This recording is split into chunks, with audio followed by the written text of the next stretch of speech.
Happy 4th of July, everyone, and welcome into Wareham Park. I'm Adam Gackin, your host here on Pregame Tomahawk Talk, ahead of the Wareham Braves taking on the Wareham Gatemen. As things go here in the Cape Cod League, this is a rematch from last night's game to try and deal with traffic and not make any teams have to drive over an hour. You play your rival, and so the Braves and Gatemen are going at it for the second time in as many days, which is a very interesting thing. We very rarely see teams play back-to-back games in summer ball, so maybe we start to see some emotion from these guys. It should be pretty fun to watch. Last night, it was a Gateman 8-6 victory. That was a pretty interesting game, one that we really haven't seen this season, where a Brave starter struggled at the beginning, gave up 6 runs in the first 2 innings, but then the Bravos battled back, which we haven't necessarily seen much of this season. So some goods and some bads from last night's game. Let's start you off here on Pregame Tomahawk Talk from highlights from Spillane Field. Sparks' 2-1 pitch, ground ball towards Penny and rolls into left field for a base hit. Jace Reinhardt, his 4th ribby of this season, scores Bozer, and the Gatemen strike first here at home. It's 1-0. It's always good to catch a home run. I haven't gotten my fair share of balls at, professional games or minor league games, but great moment. First pitch to Early. This one's a home run, and Jeremy Gay's not going to catch it. He's over here. This one's way gone. Early sends it to the moon. A 2-0 Gateman lead on his first blast of the summer. Packed house here from Spillane Field, and the Gatemen loving it early. Every base occupied. Nobody out, and Sparks delivers on the 2-2 pitch, and Bozer drives it deep to right field. Conrad's back at the track, looks up, grand slam! The Gatemen pouring it on here at home. 5-0 on the Bozer grand slam. What a start for Wareham. He steps back in, and McGuire looking for out number 2 of the inning. 1-1. Conrad drives it right center field. It's going to get down in front of the center fielder in Summerhill. 1 run scores. Here comes Penny. He's going to score.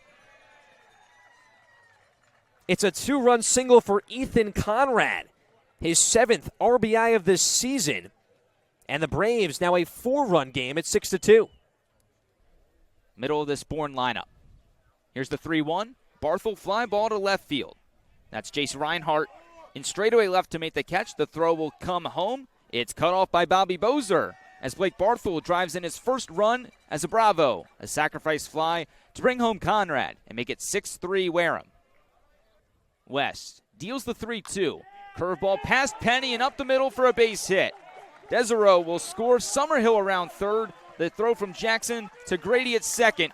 And it's another 2 RBI hit for Wareham. This time for Bozer, he's up to 6 RBIs tonight as the Gatemen lead 8-3. 1-1. Conrad laces one into right field. That's a base hit. Penny around third. He's going to go to the plate. The throw will be cut off. And Ethan Conrad with another RBI single here tonight. This time it brings home Penny, and it's now 8-4 in favor of the Gatemen. 3-1 pitch to Barthel. Ground ball to second. Desero, the only play at first. He makes the throw and add another RBI for Blake Barthel. He brings home Stanfield on the 4-3, and it's now 8-5. But he's up in the count 1-0 after that first pitch ball from Jackson Lucas on the mound. He finally throws over to first. It gets away from Putnam. Here comes Hartl to the plate. He scores as Viderick will go from first to third. The throw from Putnam not in time. Here we go. It's now 8-6 on the error by Lucas. 2-1 pitch from Suzak. High chopper to first. Putnam will field, flip to Suzak, and that'll do it from Spillane Field. The Gatemen went up 6-0 after the second inning. The Bravos clawed their way back to within a 2-run deficit. But in the end, the Gatemen hold on to an 8-6 in Game 1 of this 2-game set.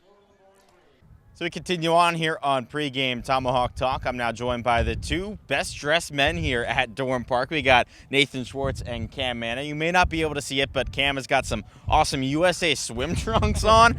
Pretty good in my opinion. Well, let's get into the actual game itself. It's an interesting one because these teams played last night. You rarely see that in the Cape Cod League, but it was an 8-6 Wareham Gateman victory. Yeah, a lot of positives, a lot of negatives in that game for Bourne. Let's start with the positives. A great comeback effort, 6 runs after Wareham went up 6-0 after that Bobby Boza grand slam. This team hasn't shown a lot of that comeback effort throughout the season, so I was really pleased to see that shape out. But then also you give up those 6 runs to begin the game. Nolan Sparks didn't really have his best stuff last night. I thought the bullpen did a good job of settling things down, keeping the team in the game, and then in the end we talked about that 9th inning last night. Just can't have that approach going into this must-win game. You mentioned it a little bit there with the Braves going down 6-0. We haven't necessarily seen this team go up big early in a game yet, and when we have seen them go down, we haven't really seen them battle back. It'd be good to see this Bravo squad kind of just jump out to an early lead and just take the game early on. And that's been the main issue right now. And for Bourne, they've had 6 3 or more run losses so far this season. This was the first time last night where the Braves actually scored more than 5 runs in a loss. So we haven't seen the offense explode in a loss as it kind of did last night, back and forth. Late we saw some heroics from the offense, but the Braves have yet to have that big push early or a big push late. And last night was the first glimpse we saw of it. And here against the Gatemans, the number 1 offense right now, they're playing really good baseball. They're on a high note. They had a lot of momentum last night. The Braves here on the 4th, you have to snap a losing streak quick, and that's what good teams do. Yeah, and we'll see if Joe Arriola can have a good start today. We've seen a lot of guys start in the bullpen this season and then get a start and be successful. Can Arriola do it as well? I don't know. We're going to find out, and that's the big question, right? Because Arriola, in over 30 appearances with Wake Forest across 2 seasons, has yet to make a start for them. He did make 5 last summer in the Coastal Plains League, but we really don't know what we're going to see from Arriola. We don't know how long his leash is going to be. We don't know, just what's going to happen at all. So I'm really intrigued to find out. It should be really interesting to see. Stay tuned here on Pregame Tomahawk Talk. Adam Gotkin now joined by Ben Hartl here on Pregame Tomahawk Talk ahead of the Bravos taking on the Gatemen. Ben, you're a guy from the Midwest. You go to school at Kansas, and now you're here on Cape Cod for July 4th. What's the experience been like for you so far? It's been great. Long road to get here, literally pun intended. But no, it's been great. Took a little few weeks off to get my body right, but now it's go time. It's ready to go, ready to compete, and it's been great so far.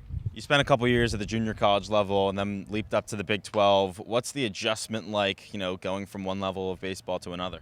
Yeah, of course it's a big adjustment. It's game gets faster, but it's still the same game you play from when you were little. So just the way you go about it. But yeah. You're a catcher. It's a pretty difficult thing to be a catcher in a league like this because you're trying to get adjusted to pitchers that you just met a couple of days ago. What do you do to try and learn your pitchers and get to just, meet them and get that chemistry going pretty quickly? Yeah, it's being intentionally relational. It'd be very intentional of how you speak to them, what their in pitch, what their out pitch is, what different tendencies that they have, and also just trying to be their friend. And, inside the dugout, you're a new guy here. The Cape's an interesting place. You have a lot of guys coming in, coming out. Yeah. What's that team chemistry like inside the dugout, and how do you kind of keep it going when there's some guys coming in and out? I think it's great. I think it's an open arm kind of thing where we're all here. We're all here for the same goal, to win. And I think that's kind of a really cool aspect that guys are in and out. When you join a team like the Braves, who have had a couple struggles, have had some issues so far this season, what do you try and do to try and turn things around? Yeah, I kind of see it as an opportunity that we have really kind of the ways up, really. So it's a way that kind of your back's pressed against the wall. We're trying to win some ball games and kind of gives you that edge. And tonight you guys are playing Wareham for the 2nd straight game. It's a pretty uncommon thing in summer ball, especially here in the Cape League. Does that make things more fun at all when you get to play a team for the 2nd game in a row? For sure, especially how the outcome was yesterday. It gives you that more chip on your shoulder that you got to get this one. All right, well, thank you very much, Ben. No problem. Adam Gotkin now joined by Sean Brennan here on Pregame Tomahawk Talk. Sean, let's get right into it and right into Wareham's starting pitcher. It's a guy out of Florida State who's got some pretty filthy stuff. Yeah, Yoel Tejeda Jr. This past year, his stats didn't necessarily jump off the page. He had just above a 5 ERA in 19 2/3 innings, but he was taken in the 19th round of the 2022 MLB draft by the Pirates, so that means something, right? They're not going to take him if they didn't see something. And in the Cape, he's only had 1 start, but it was a good one. 4 scoreless innings and 5 strikeouts on June 27th. So his 2nd start today.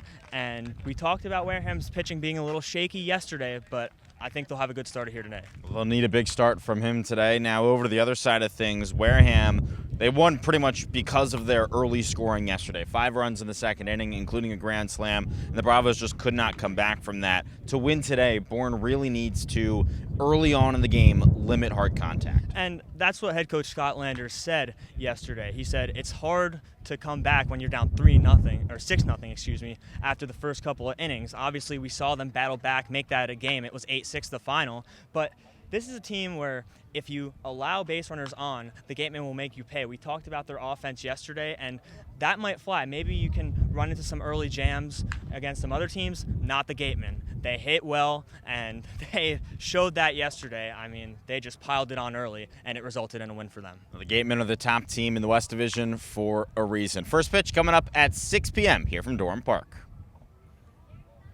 Let's go, baby. Go. No hiccups today. Dub.